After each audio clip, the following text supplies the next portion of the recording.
Now, I remember there was a time when, because, I was thinking about a time when I was in school and was I in high school? I was in high school and I had big chest, but of course my body was little. Remember, I always tell you guys I was born 70, I'm not born. When I graduated high school, I was 74 pounds. So that's how tiny I was with a C cup, right? And so my brother had this jacket. It was like a polka dot. It was a nice jacket. I think back then the men had these jackets, but my brother had it, and it was a reversible jacket. It was black on one side, and then you could wear your colors on the other side. And I had my little purple shorts and my Nike Cortez. But before that, I did not, once I don't know if anybody had this experience, but once I started having them, that was in 8th grade. And I think my cycle started when I was in the 9th grade, right? But my the chest came in earlier. My chest come in. Normally, if your chest come in, then the cycle come right behind it. So it was like summer of 8th grade. I graduated 8th grade, and I'm going to 9th grade. That's what happens.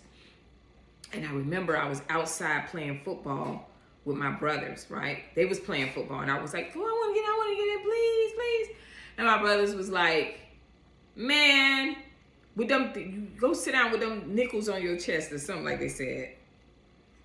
And as soon as they said it, now I was like, oh, they can see me. Now remember, I just told you the story before what happened to me. So you didn't want anybody to see you, but when they said that, I was like, oh my God, they can see me. So I made this thing where by the time I got 9th grade, I did not want to be seen sexually. So, which I don't think I would have been because I was only 7. At that time, I was probably like 60 something pounds. Like this 9th grade. I'm talking about 12th grade, I graduated 74. So I wasn't that big. And I remember not being one to be seen sexually. I did not want to lose my virginity. It had nothing to do with the Lord and saving yourself. It had nothing to do with that. I just remembered because of what had happened to me, I was still in that stage of hiding myself. And now I'm turning into a young lady, and and I'm like, I don't want them to look at me like that. So I would wear these baggy clothes. I used to wear a white t-shirt, Gap jeans, and Nike Cortez. That was my go-to, right? And I always had a jacket. To this day, I thought about that. I'm like, I still love a blazer or something like that. Now I look at it, I'm like, why did I love blazers? I think that's part of me still hiding myself, because sometimes I don't even need a blazer, but I'll wear the blazer just because, right? I don't, at the time. So I'm telling you this story because I was like, oh my God, they can see me. And I was talking to my client about this very thing, and she was like, yes, we hide ourselves in so many ways because we don't want to be seen in that light because of what may have happened to us, right?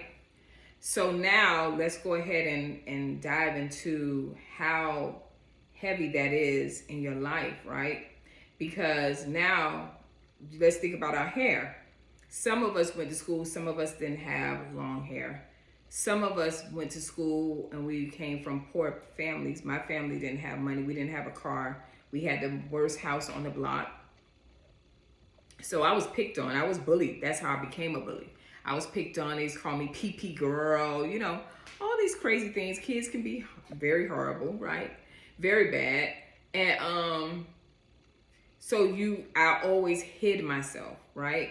And so I can't believe I'm sharing this up, because if y'all know me, I am a extremely private person. Extremely. I can be going through situations you'll never know. I think it's good though. But going back to that,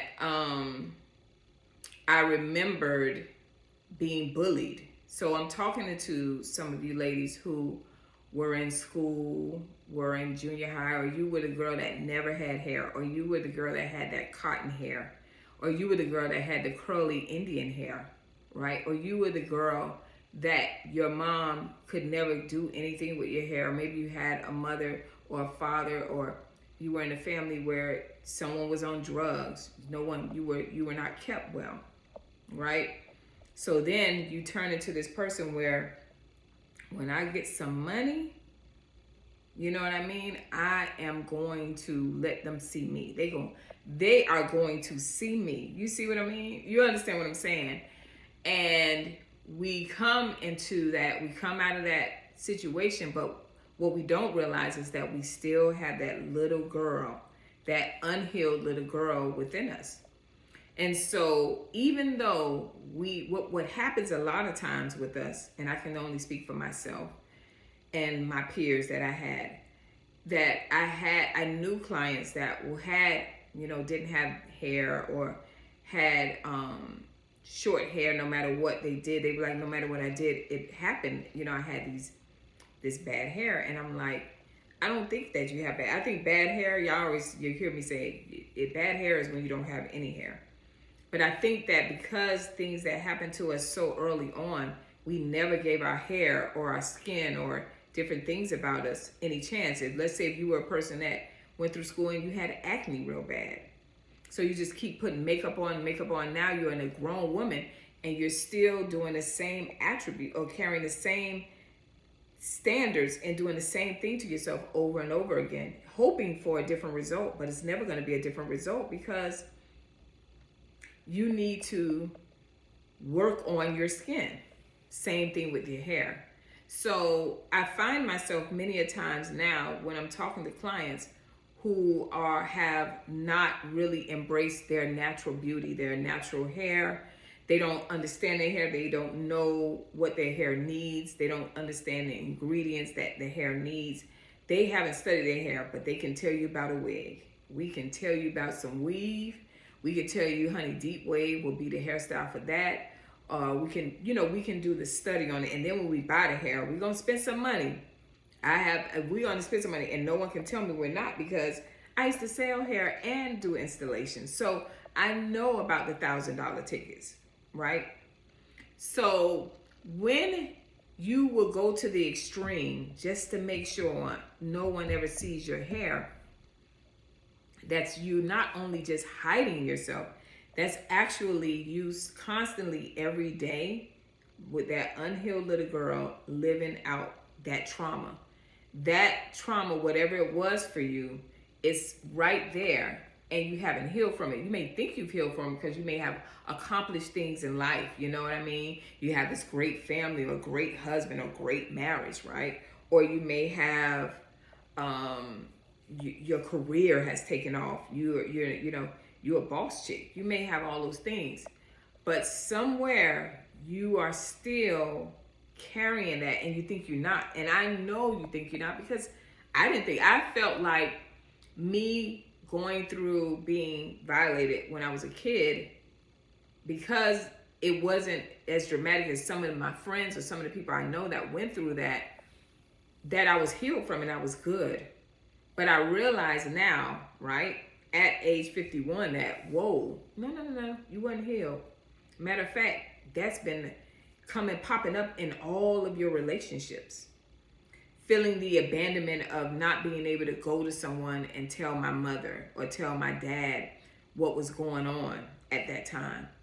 And so I learned that I couldn't go and tell nobody, that I had to deal with situations on my own.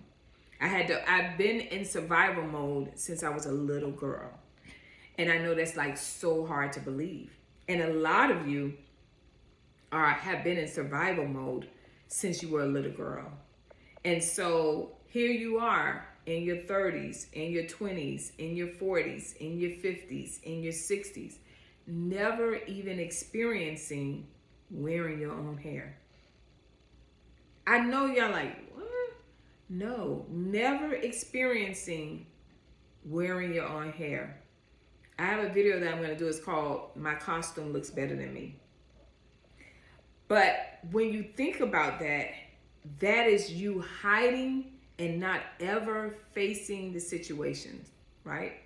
So I can tell you now, being the healthy Lethra, Coach Lee, When I deal with situations that may happen in my life, good or bad, I learn to stay in the moment and feel how I feel about that situation, and have the emotions that I have about it, and understand that I can't carry it with me, that I can't use that as an excuse, that if I don't heal that or deal with that when it's time, and sometimes situations happen that you can't deal with it right there, but you know it's there. And when you feel it popping up, when you're having a conversation or a disagreement with someone, and you feel it saying, oh, there go that unhealed girl, you already know, okay, it's okay, calm down. I'm going to deal with that, right? I'm going to deal with that, and I see it popping up. And so you learn, the reason that those things are popping up, because of course you haven't healed it, and you've been hiding that emotion, you've been hiding that dark pain, you've been hiding those things. And so this video is to the women that I challenge you who are suffering in silence, who don't have any hair loss issues, but just choose not to ever wear your own hair. And that is a challenge. I challenge you to take time and just do it once a day. Just take your hair out, take your wig off, take the hair off, or whatever you got going on, and just walk around your house with that for at least 30 minutes. Put your wig back on, but walk around with that. Feel how that feels. What does it bring up for you? You know what I mean? How do you feel about that? And then start answering the questions of why you've been walking around so long without wearing your own hair. Ladies, we got to deal with the inside. The inside, once you see that person on the outside, you know she's done the work. But this explains why so many women can go outside with a bonnet on their hair. This explains why so many women put more into our husbands, our children, our career. We do all that and don't really take care of ourselves. This is the reason, because a lot of us have issues and we like to hide behind it. It's like church people, right? I call them church people, or organizations that hide behind scriptures or hide behind the word of God, the Bible, instead of being honest and truthful and say you got issues and you need to work on them. You understand what I mean? It's like you have to be able to deal with it. So I pray that this video helps you and challenges you to start wearing your own hair. And if you struggle with that for a long time, then just challenge yourself at least 30 minutes out of a week, or maybe 1 hour where you just wearing your hair, or maybe let me wash it. Just the simple things. Just take one little step. All right. This is, now for those of you, I pray that you guys hit like and share this video. Share your story behind that as well. I know we do so many things on hairstylists and the salons, but we got to now deal with us. So this is really important to me, because I realize in these coaching sessions, so many women are really saying what the real issue is. And it's not about the products and the ingredients, and it's not just about that. It is far more deeper, and we got to deal with that in order for us to live a real purpose, loving, high vibration life. That's what we need. All right. So if you want one-on-one coaching, the link is at the bottom. You'll be able to click that link, answer questions, and book your consultation at least. And I pray that you guys understand it's not even about someone booking for coaching, but I'm praying that I'm helping you and I'm giving you the service that you need to be able to elevate your life to the next level. I'll see you guys next video. Bye.